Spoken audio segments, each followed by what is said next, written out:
Hey, Steve Gamache here once again with another Chef Knives to Go quick look product review. And what we have this time is the Jikko Shitogami or White number 2 Gyuto 240mm knife. So this line of knives has a 3-layer construction, and in the center, the hard core cutting steel is Shitogami, or what's known as white paper number 2 reactive high carbon steel. Heat treat is around probably 61, 62, possibly 63. It doesn't say on the site, but that's a typical range for this type of knife. The construction is a reactive soft iron cladding on either side of that hard core steel.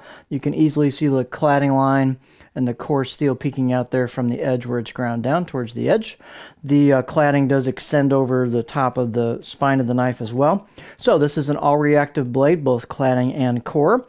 The weight and dimensions will vary a little bit from knife to knife. This particular one is 192 grams or 6.8 ounces. Edge length is about 233 millimeters on this particular one, from the tip all the way down to the back of the heel.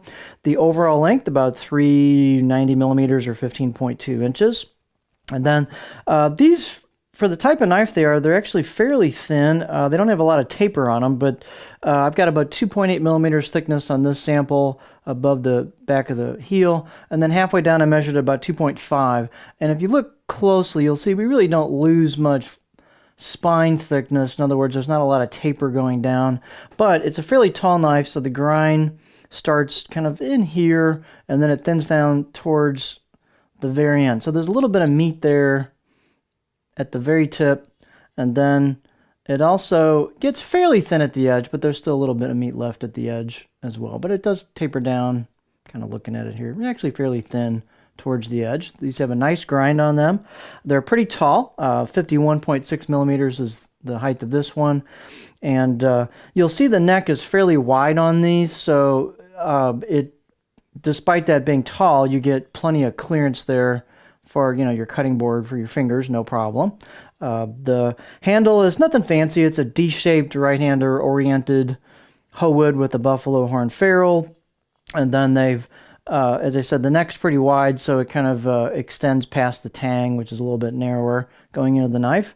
That does present kind of a unified, smooth transition from the bottom of the handle into that curve, so that means that it'll fit your hand nicely on a pinch grip. So your pinch grip just kind of goes there nice and naturally.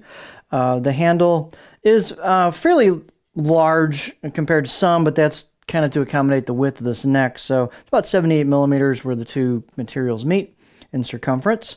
The balance point, due to that light handle, is going to be right about there. So there's your balance point, basically right there. And for me, that's pretty close to my pinch grip. It's a little forward of that, so depending on your grip, it'll still give you a little bit of weight forward balance bias to give you a feel of some cutting power. And this knife is pretty stiff. The fit and finish is really nicely done on it. Let's take a look at it. It's got a really nice brushed finish to it. Some might call that a hairline finish. It's kind of a Kasumi kind of look to it, and kind of a natural look flowing down into where the cladding comes out. It's not highly polished, but you got that kind of real natural look to it. And then you got your edge bevel right there.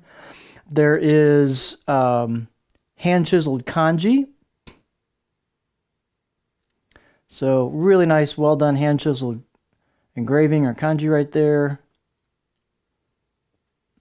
The left side of the blade is basically plain, but again, it has that real nice kind of organic, natural finish look to it. And they do a nice job on the fit and finish on these. The spine is pretty polished, and it's also rounded quite a bit, so it's very, very comfortable. A nice high level of fit and finish there all the way down to the tip. The choil into the neck is really well done. They've taken quite a bit of time on that to round it off and polish it on both sides. And so this knife is really very, very well finished. I guess my only hiccup on this would be the edge. The edge, when I ran my fingernail across it, had quite a few imperfections and hiccups in it, and you can kind of feel some wrinkles and some imperfections along the edge. So I'd say it might have been a 4 out of 10, if that. I used the knife a little bit with that edge, and then I've decided, you know what, I've got to sharpen this thing to see what it'll really do. And so I sharpened it on an 800 grit stone, just a single stone, and the steel got nice and sharp. I'm not the world's greatest sharpener, but it came out pretty sharp and nice and toothy, and that made a big difference in the performance. So the tip worked much better with a nice sharp edge, as well as the heel and the general, performance of the knife. So this is one knife that will really benefit from a nice, clean, sharp edge to maintain that performance, especially at that tip. That makes a big difference, just in my observations. So you will want to sharpen these. If you don't know how to sharpen, then do yourself a favor and spring for the Chef Knives to Go sharpening service when you buy this, and it's well worth the money. You'll get a good example of what a sharp knife is and what a well-crafted edge does in terms of edge retention and, the length that it maintains that nice edge. So it's a good reference point for you if you're not a sharpener. But this steel, on my brief encounter with it on one stone, sharpened up really, really well. Here is the edge profile. These have a really well done edge profile. They take the time on these to, basically do it right. And they've got a well-crafted edge profile that's real smooth, no high spots, no low spots. And it's just well done. It's well executed. It flows into a bit of a stop at the heel.